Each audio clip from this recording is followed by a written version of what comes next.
안녕하세요. 전 30 후반에 세무사 일을 하고 있는 남성입니다. 제가 이렇게 사연을 보내게 된 건 과거 결혼 생활을 하며 아내와 있었던 일들과 느낀 바를 여러분들께 설명해 드리고 싶기 때문입니다. 저와 어머니가 겪으며 느낀 교훈이 지금 이 이야기를 듣고 계신 분들께 도움이 될 거라고 생각하거든요. 혹시 저와 같은 일을 겪고 있거나 아니면 저희 어머니와 같은 상황에 놓이신 분들이라면 제 이야기를 듣고 지금이라도 올바른 선택을 하셨으면 좋겠네요. 벌써 서울 생활만 해도 십수년이 돼 매캐한 서울 공기가 익숙한 저는 원래 공기 좋고 물 맑은 강원도에서 나고 자란 시골 촌놈이었습니다.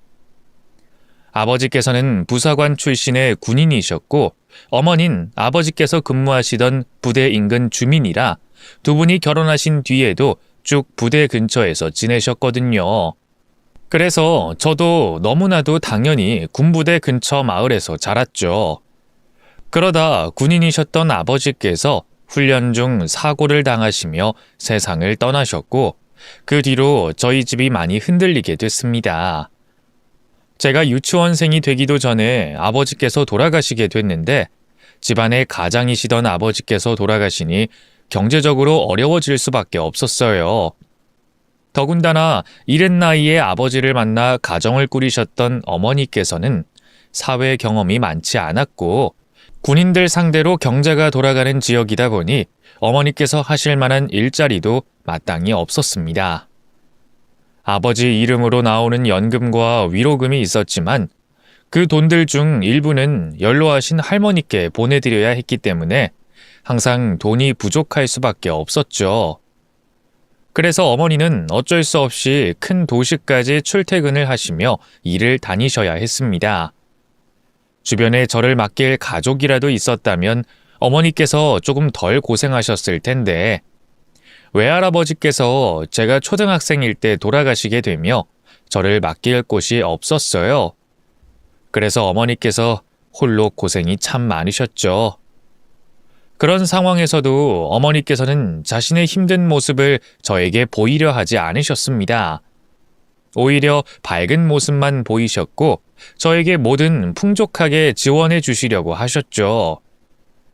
덕분에 편부모 가정에 어머니와 같이 보내는 시간은 적었지만 항상 사랑을 듬뿍 받고 있다는 걸 느낄 수 있었어요.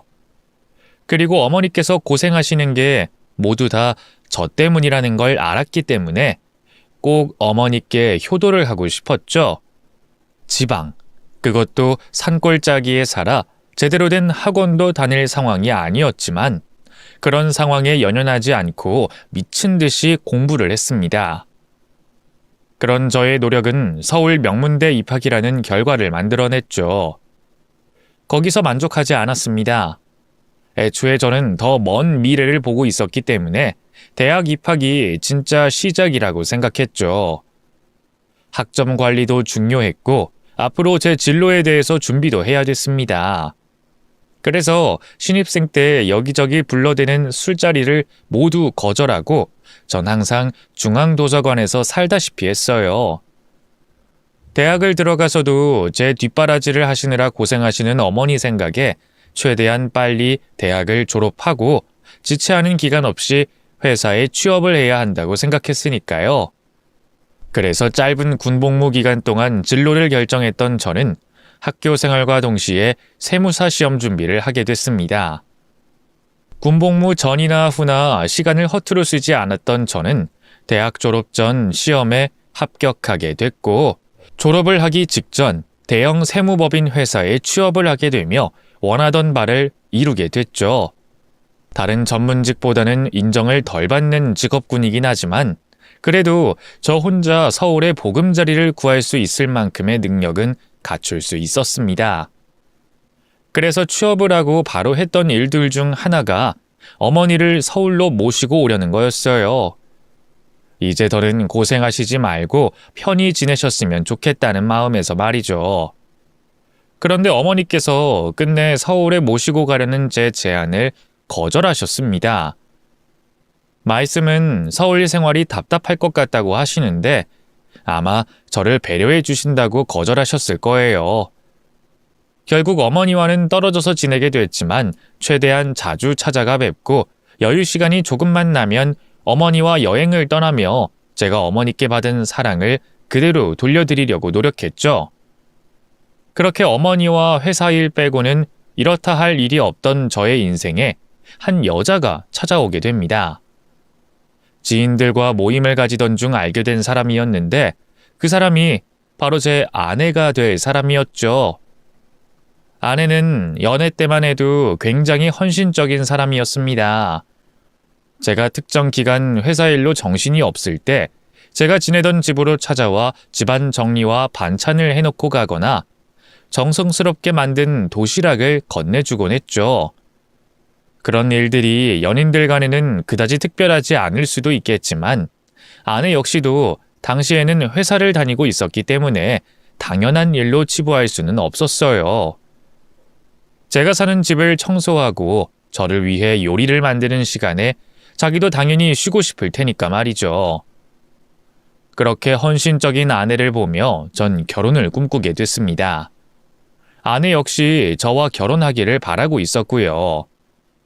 그렇게 서로의 뜻이 맞다 보니 자연스럽게 결혼 이야기를 양가 부모님께 하게 됐고 별다른 문제 없이 식을 올리게 됐죠.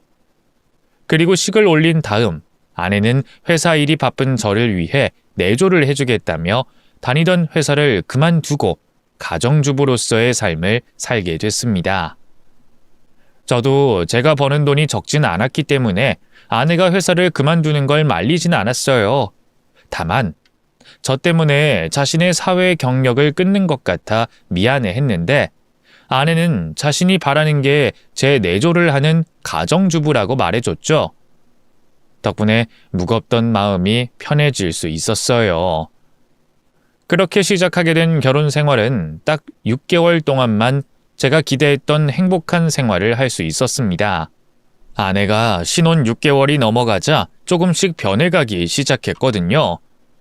처음에는 상황상 이해가 가능한 선이었기 때문에 아내의 변화에도 대수롭지 않게 여기고 넘길 수 있었습니다. 아내가 하고 싶은 공부가 있다며 저에게 이해를 부탁했거든요.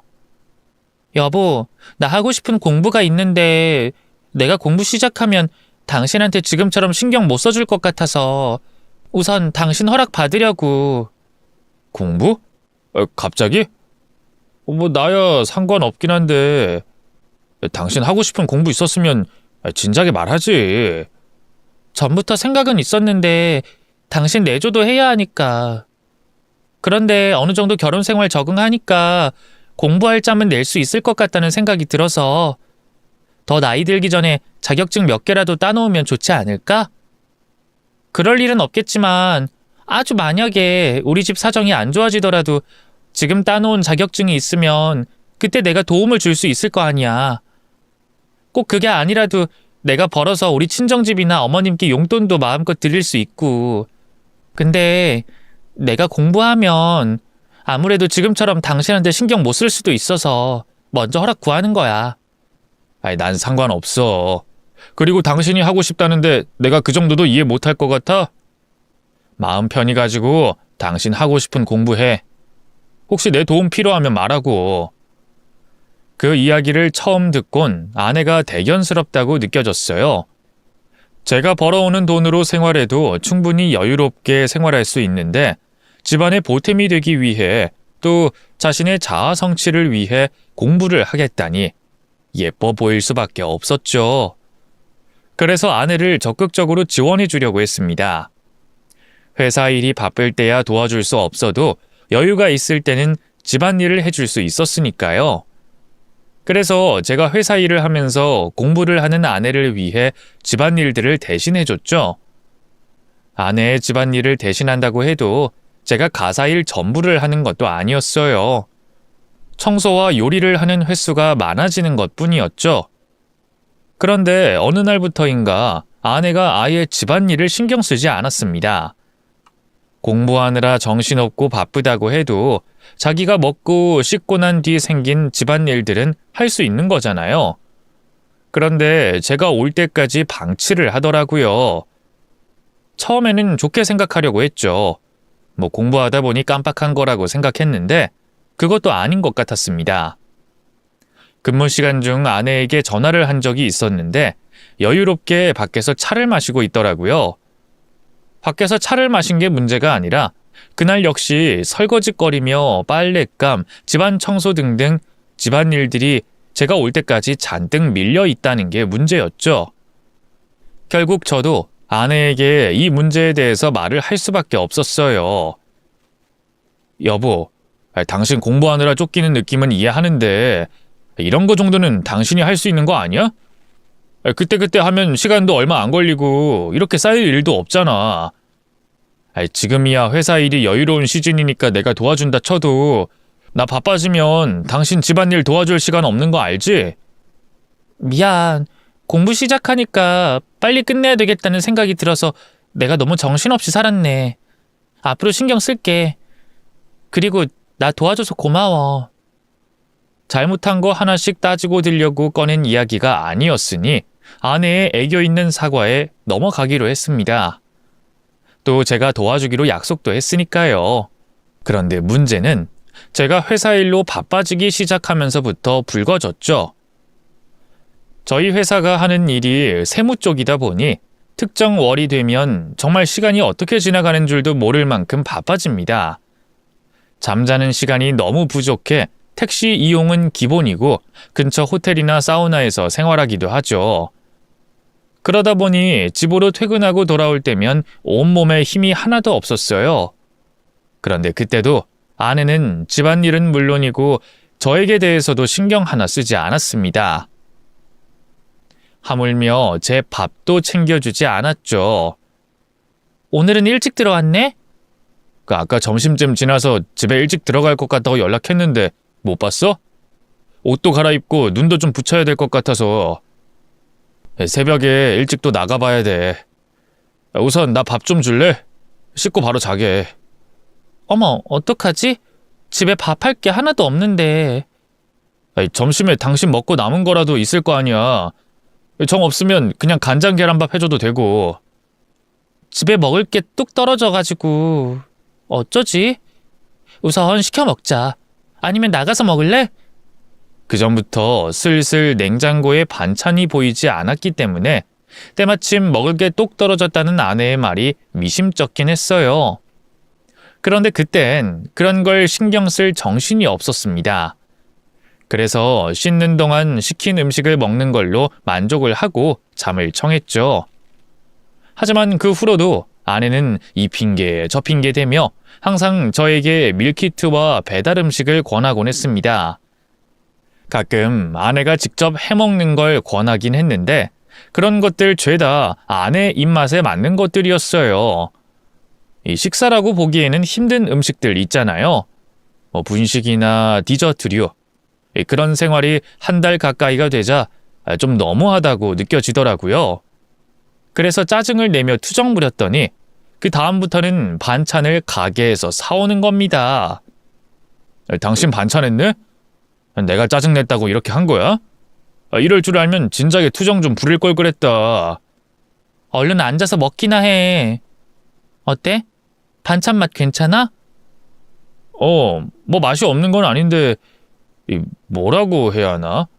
학교 급식? 그 음식점 반찬 맛이라고 해야 하나? 뭐 그런 맛이네. 당신이 이전에 한 거랑은 다른데. 그래? 그럼 거기서 사지 말아야겠다. 동네 아줌마들이 많이들 가길래 사봤는데. 이거 당신이 직접 무친 거 아니야? 요즘 누가 2인 식구에 반찬을 해서 먹어. 그게 사 먹는 것보다 돈 더 많이 드는데. 그리고 나도 공부하느라 시간 없잖아. 저도 바쁘면 충분히 사 먹을 수 있다고 생각합니다. 제 주변만 봐도 반찬과 아침 식사를 배달해주는 업체를 이용하는 사람들이 많으니까요. 그런데 그 사람들은 다들 회사 일 때문에 바쁜 맞벌이 부부였어요.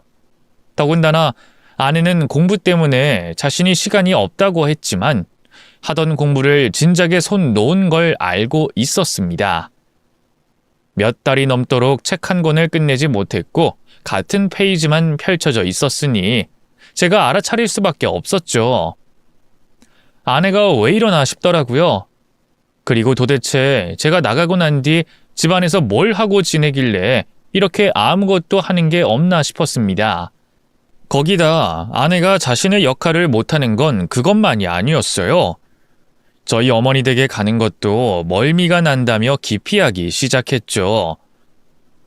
나 다음 주 목요일부터 주말까지 휴무인데 우리 어머니 댁에 잠시 들렸다가 근처 바다나 보러 갈까? 어머님 댁까지? 그냥 가까운 곳 갔다가 오면 안 되나? 나 솔직히 어머님 댁 갔다 오는 길이 너무 힘든데 멀미 나서 죽을 것 같아. 아니, 내가 운전하는 것도? 나 운전 되게 조심히 하지 않아? 특히 어머니 찾아가는 길은 커브길이 많아서 더 조심히 운전하는데? 그러니까 당신 운전이 문제가 아니라 그 커브길이 문제야. 산 탈 때부터 내려올 때까지 진짜 미치겠어. 그냥 어머님 뵙는 건 기념일이나 명절 이 정도로 하자. 응? 어느 자식이나 자신의 부모님을 찾아가 뵙기 꺼려하는 배우자의 모습을 보게 되면 서운함을 느끼지 않을 수가 없을 겁니다. 저도 그랬어요. 특히 제가 아내 친정집에 정말 잘했기 때문에 아내의 그런 모습이 더욱더 서운하게 느껴졌죠. 장인 장모님께 자주 찾아가 뵙고 안부 인사를 드리는 건 물론이었고 집안에 금전적으로 큰 도움이 필요할 때도 제 부모님이다 생각하고 선뜻 빌려드렸습니다. 고민한 적도 없었어요. 내 아내의 부모님이시니까. 제게도 부모님이 되시는 거잖아요. 물론 제가 장인 장모님께 잘하는 게 그만큼 저희 어머니께 아내가 잘하길 바라는 마음에 하는 행동은 아니었지만 그래도 저희 어머니께 평소에 안부 전화도 잘 안 하고 찾아가 뵙는 것도 꺼리는 아내를 보니 서운함이 클 수밖에 없었죠. 그렇게 결혼 생활을 시작한 지 얼마 되지 않아 실망스러운 모습만 계속해서 보여주고 있는 아내를 보며 제가 스스로 선택한 결혼에 대해 후회를 하고 있었습니다. 그래도 그때까지는 이혼에 대해서 생각을 해본 적이 없었어요. 성격도 자라온 환경도 서로 다른 사람들이 결혼을 해서 한 집에서 생활하게 됐는데 이 정도의 어긋남은 있을 수 있다고 생각했으니까요. 지금은 저도 아내도 아직 변화된 환경에 정신이 없어 적응하는 데 급급하지만 이내 안정이 되고 우리 두 사람이 같이 지내는 생활에 익숙해지면 그때 천천히 대화로서 풀어나간다면 충분히 슬기롭게 해결할 수 있을 거라고 생각했습니다. 그래서 아내의 행동을 너무 부정적으로 보지 않으려고 했죠. 바쁜 회사 일 때문에 신경 쓸 시간이 없기도 했고요. 그러다 그 일이 생기게 되면서 제가 아내와 갈라설 결심을 하게 됐죠. 그 일이 생겼던 그날은 꽤나 기분이 좋은 날이었습니다. 회사 일이 몰리는 시기가 끝난 주말이었고 전날 기분 좋게 회식을 한 뒤 늦잠까지 잘 수 있었으니까요. 물론 일어난 뒤 쓰린 속을 달래야 하는 건 제 몫이었습니다. 아내는 집에 장을 받은 게 없다며 아침부터 배달로 시켜 먹고 있는 떡볶이를 같이 먹겠냐고 물어봤거든요. 물론 제가 먹고 들어온 게 술이었으니 아내에게 해장할 만한 음식을 바라는 게 과한 요구일 수 있겠으나 아침 대바람부터 배달 음식을 권하니 좀 그렇더라고요. 해장이 되는 음식도 아니고요. 그렇다고 아내에게 기대를 했던 것도 아니라 권하는 떡볶이를 거절하고 냉장고에 먹을 게 있나 확인을 해봤습니다. 그런데 냉장고 안에 음식을 할 만한 재료들이 하나도 없더라고요. 죄다 남은 배달 음식들 뿐이었죠. 순간 짜증이 밀려왔지만 모처럼 푹 쉬는 주말의 시작을 아내와의 다툼으로 시작하고 싶지 않았습니다. 그래서 근처 콩나물 해장국 파는 가게로 향했고 그곳에서 쓰린 속을 달랠 수 있었죠. 든든하게 식사를 하니 숙취도 가시고 기분도 좋아지며 아침에 아내와 있었던 일이 잊혀졌습니다. 그래서 기분 좋게 집으로 돌아가고 있었죠. 가벼운 발걸음으로 동으로 들어서려고 했는데 한 아주머니께서 저를 부르시더라고요. 저는 처음 뵙는 분이었는데 그분은 제가 어디 사는지 알고 있는 듯 보였습니다. 아유, 저기요. 잠시만요. 그 우리 동 904호 사는 분 맞죠? 아유, 잘 됐네. 그 안 그래도 내가 찾아가려던 중이었는데 요즘 젊은 사람들은 입주자 회의도 안 나오고 아파트 단톡방에 뭘 올려도 대충 봐서 그런지 그냥 이렇게 하면 누가 다 치워줄 거라고 생각하는 것 같던데 원래 이렇게 하면 안 되는 거예요. 분리수거 다 하고 그래야지. 그냥 이렇게 이 근처에 두고 가면 누가 치워. 이 경비 아저씨들이 일일이 확인할 수도 없고 이 경비 아저씨들이 여기만 관리하는 것도 아니고 할 일이 얼마나 많은데. 그리고 내가 먼저 발견해서 다행이지 이 동 대표가 먼저 확인했으면 아마 난리 났을 거예요. 그 아저씨가 또 성격이 워낙. 저 말하시는 중에 죄송한데 누구시죠? 그리고 무슨 일 때문에... 아이고, 내 정신 좀 봐. 나 여기 부녀회장. 904호 아내분과는 종종 오가며 인사했는데 이렇게 남편분과는 처음 뵙네? 그죠? 다름이 아니라 이거 904호 거 맞죠? 그거 아니라고 하면 안 되지. 내가 바로 코앞에서 아내분이 두고 가는 걸 봤는데 열어보니까 음식도 상한 것 같지 않던데 그 아깝게 이 음식을 왜 다 버렸어? 네? 저희 아내가 음식을 버려요? 어머, 남편분은 몰랐나? 뭐 어쨌든 이번에는 반찬통에 든 비닐채 그대로 버리고 갔길래 내가 대신 버려줬어요. 여기 아내분 음식물 쓰레기 버리고 나온 요금 좀 나한테 보내줘요. 그리고 이번에 아내분이 사정이 있어서 그렇게 했겠지만 앞으로는 그런 실수 없도록 주의해달라고 전해주세요. 아내가 음식물 쓰레기를 버리는 거야 놀라운 일이 아니었지만 아주머니가 건네는 반찬통들을 보자 쉽사리 이해가 가지 않았습니다. 막 결혼을 했을 때 이후로는 그렇게 큰 반찬통들을 본 적이 없었거든요. 하물며 그보다 작은 반찬통들도 주방 한 구석에 처박히게 된 지 오래됐을 때였죠. 아내가 가게에서 반찬을 사가지고 오긴 하지만 대부분 가게에서 사왔던 그대로 팩에서 꺼내 먹었으니까요. 그리고 좀 이상했던 게 저희 집에서 쓰던 반찬통들이 아니었습니다. 어머니 댁에서 쓰던 반찬통이었거든요. 어머니께서 쓰시던 반찬통이라는 걸 알아보고는 아내의 행동을 의심하게 됐습니다. 그런데 앞뒤 상황이 잘 맞춰지지 않더라고요. 어머니께서 반찬을 보내주셨다고 해도 아내가 버릴 이유가 없었으니까요. 혹시 아내가 음식물 쓰레기를 버리러 왔다 갔다 하는 게 귀찮아서 어머니께 받은 큰 반찬통에다가 음식물 쓰레기를 모아두고 있었나라는 생각을 하기도 했죠. 그렇게 무슨 일인가 싶어 머리를 굴리고 있던 저에게 반찬통을 건네주시고 가시려던 아주머니께서 해줄 말이 남으셨는지 뒤돌아서는 저에게 다가오셨어요. 아참, 이거 거기 반찬통 안에 있길래 내가 확인을 하려고 한 건 아니고 뭔가 싶어서 만지작거렸는데 제대로 다 듣지도 않았으니까 너무 신경 쓰지 말아요. 그럼 아까 내가 말한 돈 내 통장으로 보내주고 난 이만 들어가 볼게요. 아주머니가 건네준 건 녹음기였습니다. 반찬통과 녹음기라니 어울리지 않는 조합이었죠. 이상한 일의 연속이었어요. 어머니의 반찬통들은 왜 여기 있으며 그 반찬통 안에 녹음기는 왜 들어가 있었던 건지 이해가 되는 게 하나도 없었죠. 우선 녹음기를 확인해 보기로 했습니다. 이 이해되지 않는 상황을 설명할 단서라도 있겠지 싶었거든요. 그렇게 틀어보게 된 녹음기에서는 아내의 목소리가 흘러나왔습니다. 저도 알고 있는 아내의 친구와 통화를 하는 내용이었죠. 그런데 그 내용이 많이 충격적이었어요. 아내가 저희 어머니에 대해 험담을 늘어놓고 있었거든요. 응, 유진아.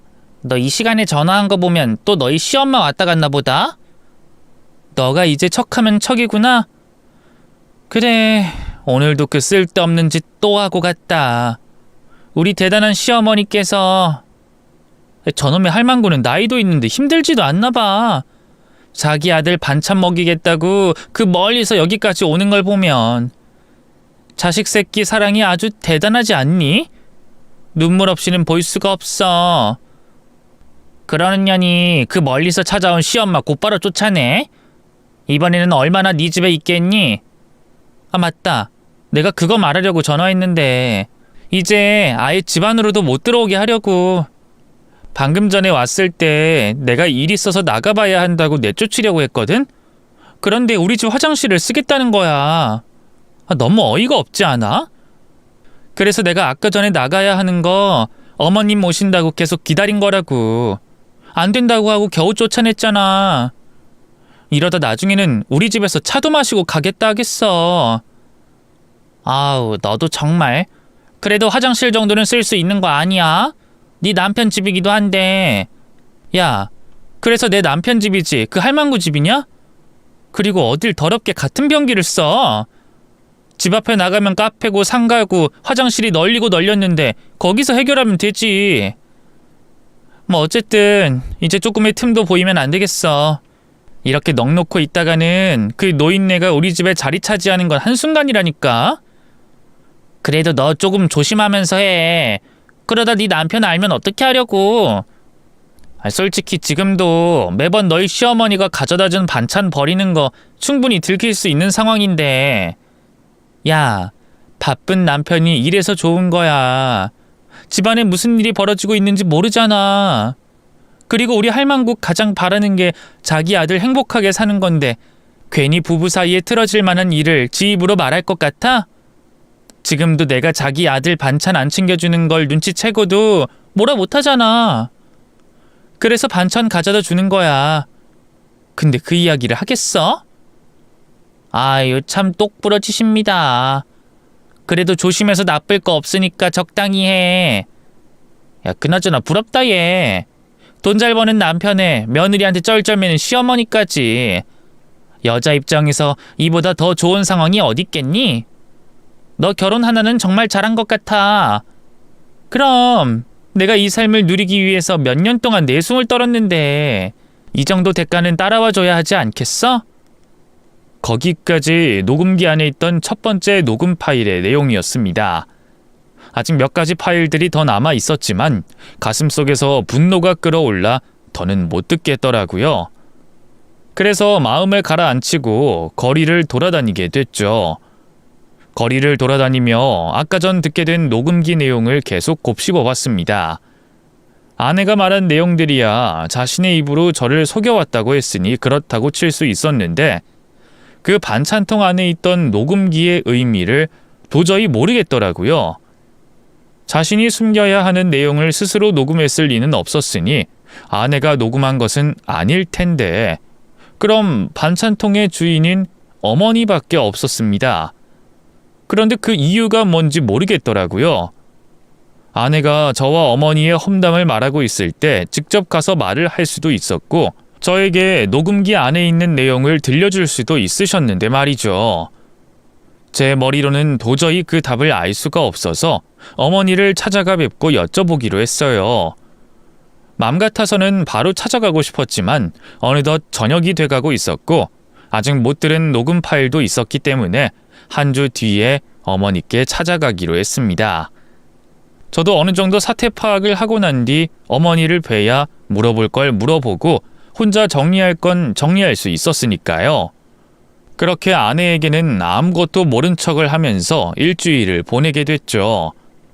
나머지 녹음 파일들은 비슷비슷한 내용들이었습니다. 전부 어머니에 대한 험담들이었죠. 그러면서 왜 아내가 어머니를 무시하는지 알 수 있었어요. 아주 유치하게도 어머니가 시골 사람이라는 이유였습니다. 어린아이도 아니고 그런 유치한 이유로 사람을 싫어하다니 어이가 없었죠.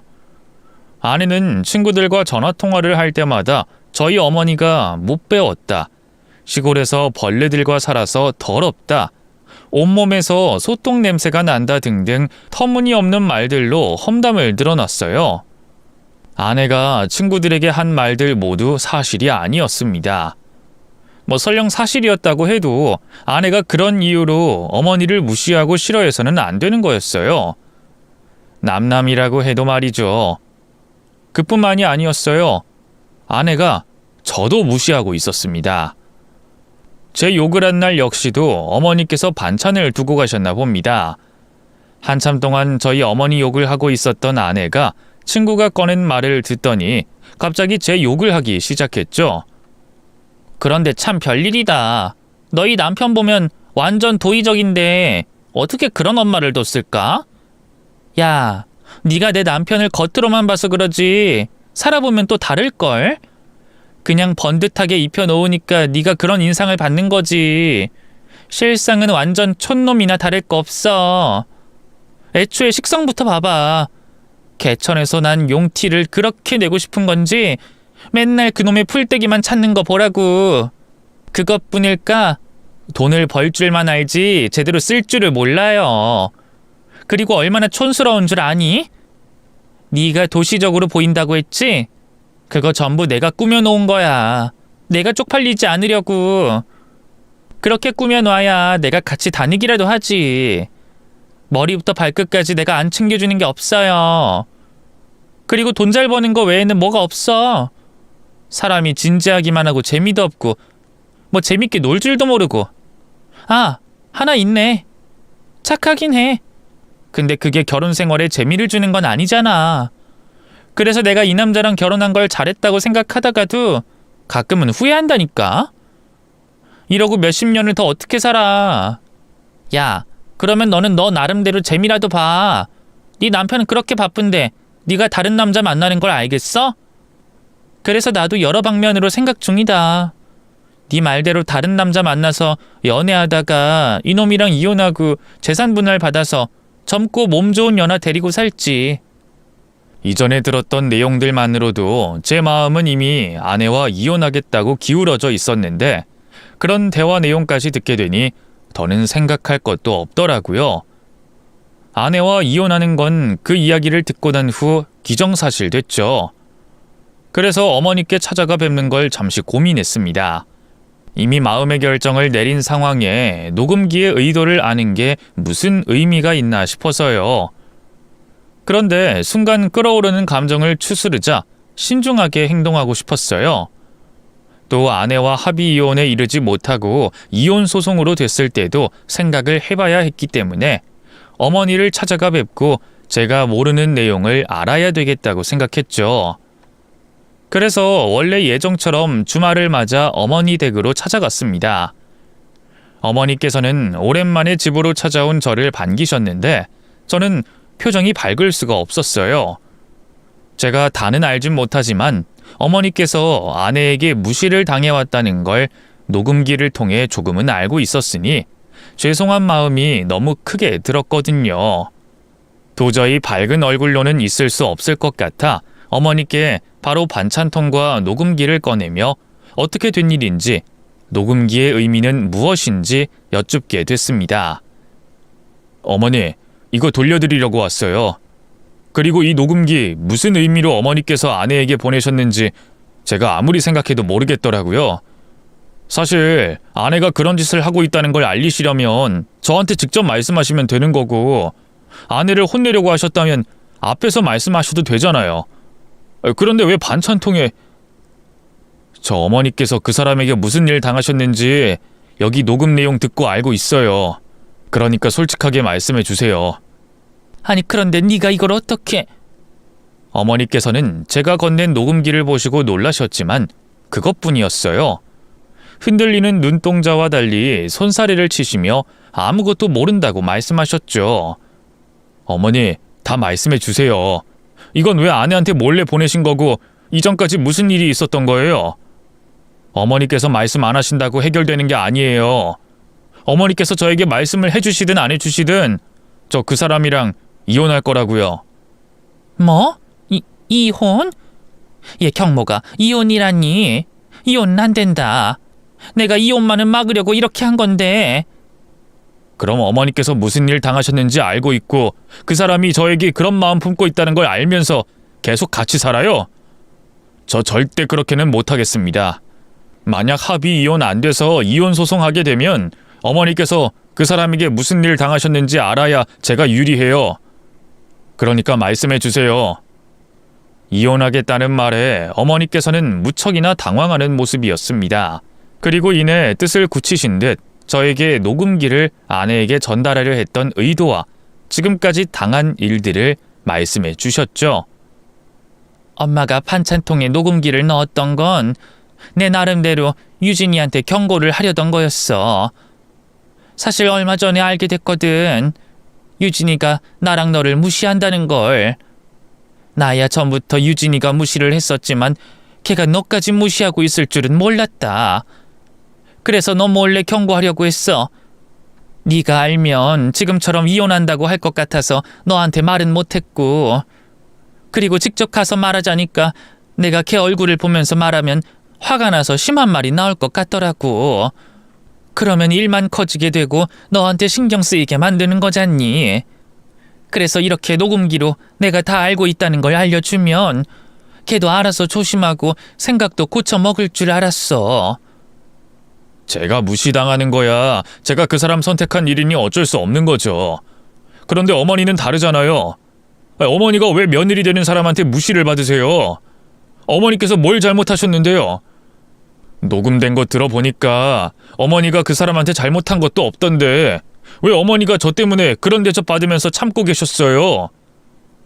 그런 대접 받고 계셨으면 저한테 말씀을 하셔야죠.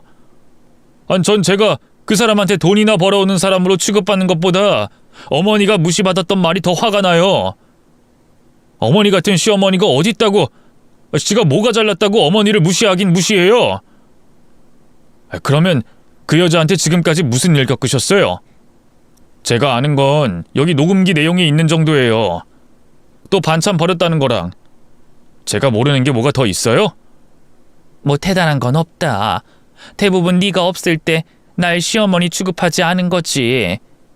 시어머니 대접까진 바라지도 않았다.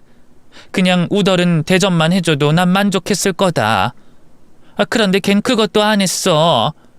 지나가는 동네 노인보다 못한 취급을 받았지. 내가 너네 위해서 무슨 말 하려고 하면 말을 끊고 자기 할 말만 한다거나 대놓고 뭐라고 해서 내가 눈치를 보게 만들고.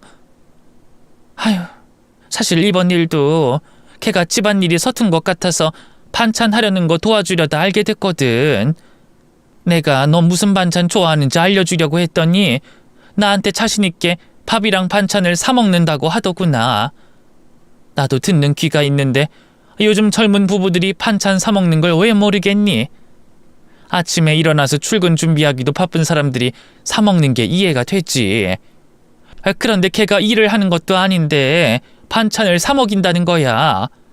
그래서 내가 이렇게 간단하게 반찬하는 법이 있다고 알려주는데 나보고 요즘에 그런 거 바라면 이혼 사유가 된다고 하더라. 그게 무슨 말이겠니? 나보고 더 이상 참견하지 말라고 말하는 거잖아. 자기 아들 이혼시킬 거 아니면 끼어들지 말라고. 그래서 내가 느낌이 딱 오더라. 네가 제대로 못 챙겨 먹고 있다는 게. 그래서 반찬을 싸서 가게 된 거야. 처음에는 받아서 잘 먹는 줄 알았고. 그런데 걔가 내가 준 반찬을 그대로 버리는 걸 보게 된 거다. 내가 너희 집에 들어가서 머무는 걸 걔가 싫어해서 반찬통만 건네주고 돌아가거든.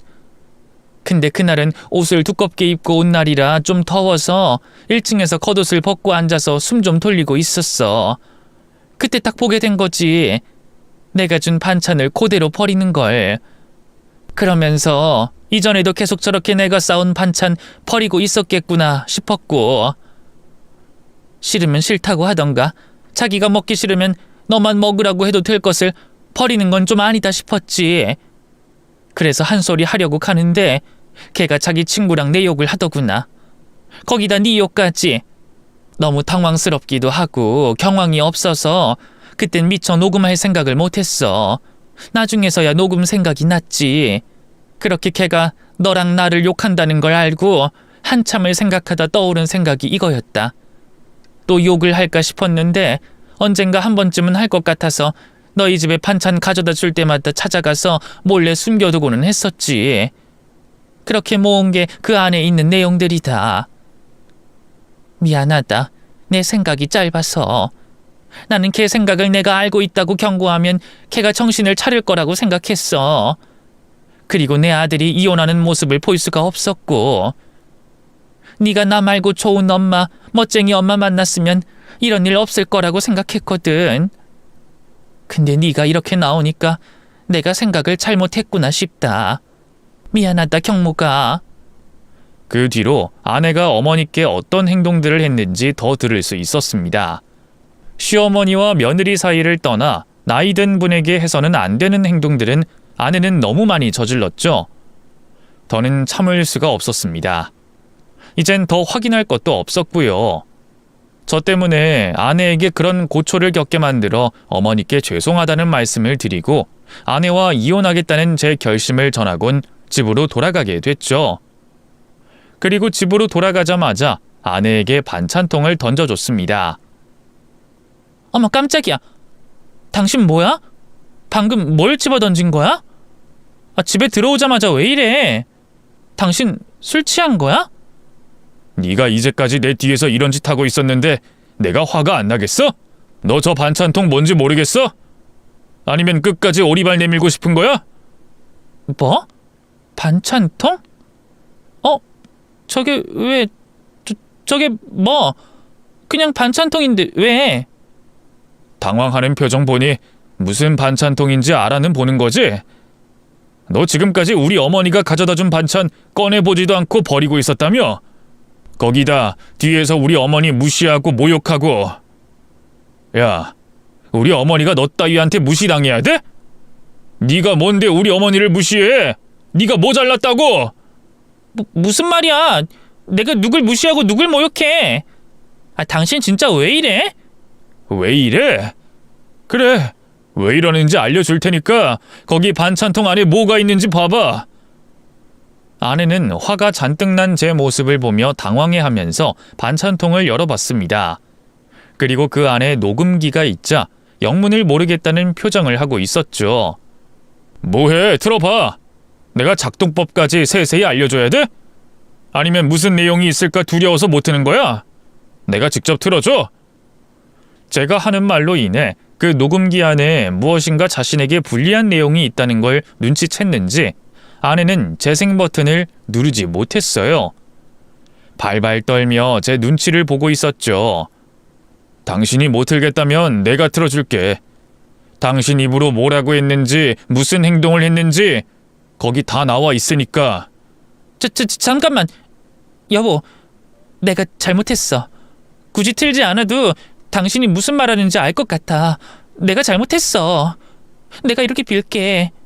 당신이 화 풀릴 때까지 빌고 있을 테니까 화내지 마, 응?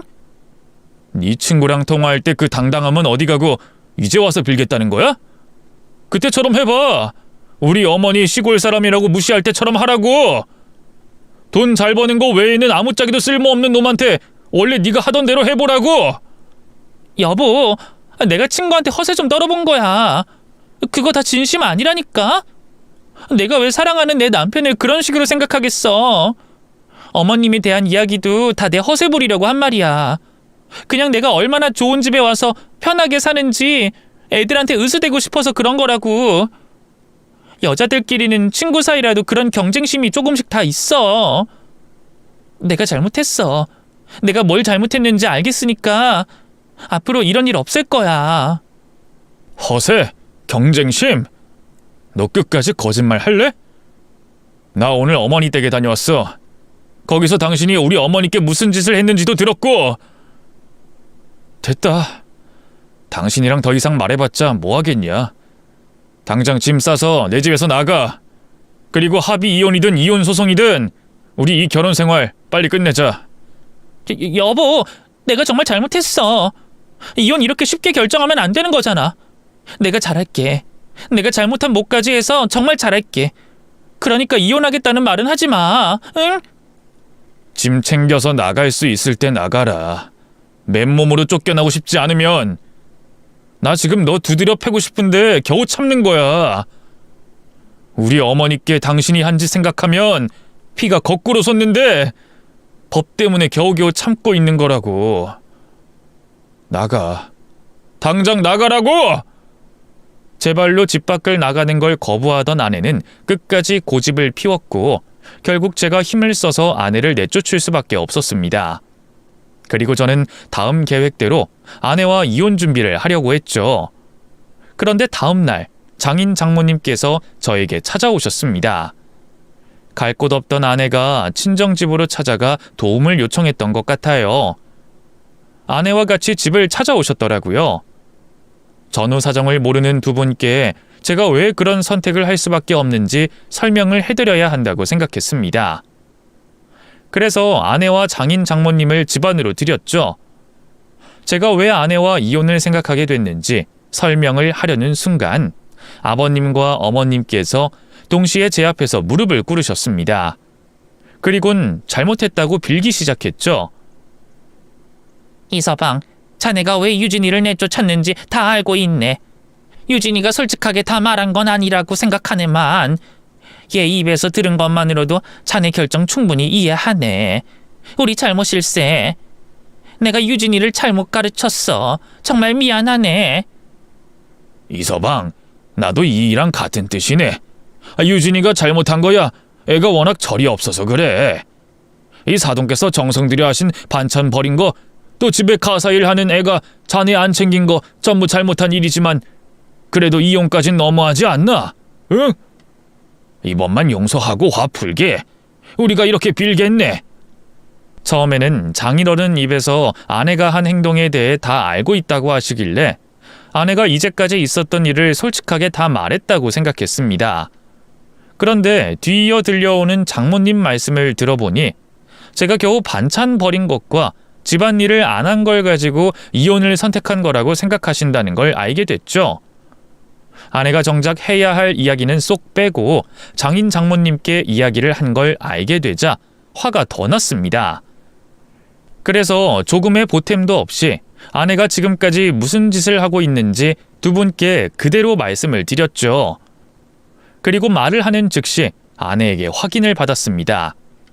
당연히 아내는 인정할 수밖에 없었고요. 이제껏 딸이 해온 만행을 알게 되신 장인어른과 장모님은 고개를 들지 못하셨습니다. 그리고 더는 용서를 해달라, 이혼을 다시 생각해달라는 말을 입 밖으로 꺼내시지 못하셨죠. 아무 말 없이 침묵을 지키시던 장인어른은 이 상황이 너무 부끄럽고 화가 나셨는지 직접 따님을 때리기 시작하셨어요. 한유진, 너 정말 정신 나간 거 아니냐? 어떻게 끝까지 거짓말을 해? 네 시어머니와 남편도 모자라 이제는 네 부모까지 기만하는 거야? 우리를 얼마나 부끄럽게 만들려고 이러는 거야? 내가 아무래도 착각을 한 것 같다. 결혼은 무슨 인간도 덜 된 걸 밖으로 내보내려 했다니. 너 앞으로 집 밖으로 다닐 생각도 하지 마라. 나갈 거면 우리 집 사람의 길 포기하고 나가. 연 끊고 나가라고. 장인어른이 딸을 무자비하게 잡아다 패는데도 장모님께서는 적극적으로 말리시지 않으셨습니다. 그렇게 한참 동안 자신의 딸을 물리적으로 교육하셨던 장인어른은 저에게 몇 번이고 미안하다는 말씀을 하시고 난 뒤에야 가족들을 데리고 돌아가셨죠. 이후 아내와 하게 된 합의 이혼은 이렇다 할 분쟁 없이 진행됐어요. 아무래도 장인 장모님께서 아내에게 압박을 하셨던 것 같습니다. 덕분에 시간적으로나 심적으로 큰 소모 없이 아내와 갈라서게 됐죠. 아내와 이혼하면서 저 역시 스스로에 대해 느끼는 바가 많았습니다. 제가 가정과 어머니를 둘러볼 여유가 있었더라면 이런 일은 사전에 방지하거나 알아차리지 않을까 하는 생각이 들었어요. 어머니께 효도를 하겠다, 성공해 행복한 가정을 꾸리겠다는 제 욕심 때문에 정작 제가 둘러보고 관심을 가져야 할 일들에 너무 소홀하지 않았나 싶었죠. 그래서 그 생각이 든 순간 회사를 나와야 되겠다고 생각했습니다. 직급이 올라간다 한들 큰 시스템에 속해 있다간 가족들을 둘러볼 수 있는 충분한 시간적인 여유가 생기지 않을 거라고 생각했거든요. 그래서 회사를 그만두고 이전부터 사무소를 차리려던 선배와 뜻을 같이 하기로 했습니다. 그 선배도 저와 비슷한 이유로 퇴사를 고민하고 있었거든요. 사무소를 차리더라도 바쁜 시기는 어쩔 수 없겠지만 그래도 회사에 속해 있는 것보다는 시간적인 여유가 더 보장될 것 같았죠.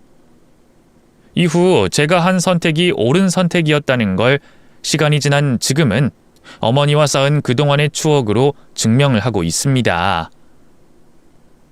사무소를 차린 뒤 어머니와 보낼 수 있는 시간들이 정말 많이 생겼거든요. 앞으로도 어머니와 이렇게 많은 추억을 쌓아가려고요. 그게 저 때문에 고초를 겪은 어머니께 제가 해드려야 하는 일이라고 생각합니다. 물론 좋은 여자 만나서 행복한 가정을 꾸리는 것도 남은 숙제지만요. 오늘 제가 해드린 이야기가 여러분들께 도움이 됐으면 합니다. 혹시 저희 어머니처럼 자식을 위해 또는 부모님을 위해 자신이 겪고 있는 어려운 상황을 견뎌내고 있는 분들께 옳은 선택을 할 수 있는 도움이 됐으면 좋겠네요. 그럼 제 이야기는 여기까지 드리겠고 인사드리고 물러나도록 하겠습니다. 이야기 들어주셔서 감사합니다.